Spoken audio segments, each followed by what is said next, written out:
ruhumuz qəmə, var ehtiyacımız sənə, mənim ağam. Salıbdı ayrılıq qəmi bizi ürəkdən həsrətə, mənim ağam. Bizim ədəbli şahımız, gümanımız, pənahımız, de hardasan? Günahlarım çoxaldı gəl, vurubdu ruhuma yara, de hardasan?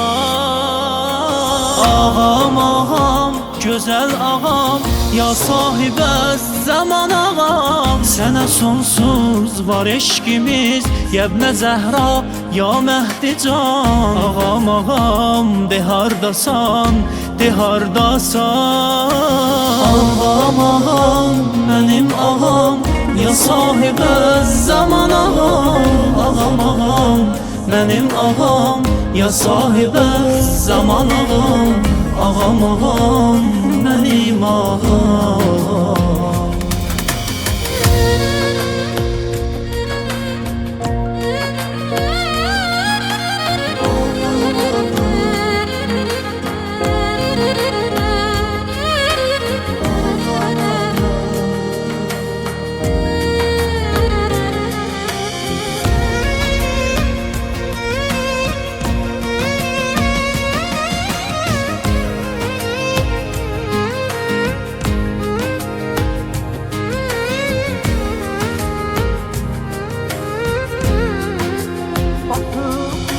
Batıbdı dünyama təmə, salıbdı ümməti qəmə, de hardasan?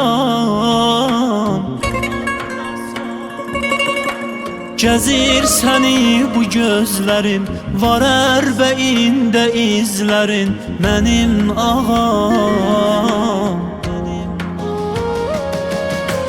Həqiqi eşq və yanaların oxur sənə fərəc, de hardasan? Axır zamanda biz olaq, sənə gərəkli şiələr, de hardasan? Ağam, ağam, gözəl ağam, ya sahibə zaman ağam. Sənə sonsuz var eşkimiz, Yəbnə Zəhra, ya Məhdi can. Ağam, ağam, de hardasan, de hardasan? Ağam, ağam, mənim ağam, ya sahibə zaman ağam. Ağam, ağam, mənim ağam, ya sahibə zaman ağam.